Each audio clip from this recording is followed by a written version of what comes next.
Hey guys, so last week Doogee showcased all of its rugged smartphones of 2024, including the ones that are yet to be released. And I've actually talked about all of them on the channel except for the Doogee Fire 6 series. The Fire 6 is currently not available, and it's going to be the last rugged phone series from Doogee for the year 2024. That's been confirmed.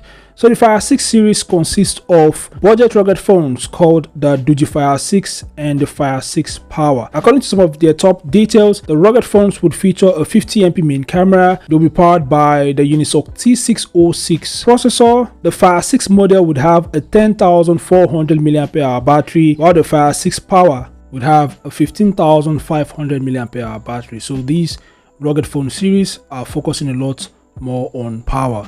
Okay, so these are coming very soon, perhaps at the end of the month or early October. And if there are any discount sales or any special limited event, I'll definitely update you guys. So this is what I wanted to share with you guys. I'll be coming up with tons of updates later for you. So make sure to subscribe and turn on notifications to get more latest tech updates. Thanks for watching, and I'll see you guys in the next update. Peace out.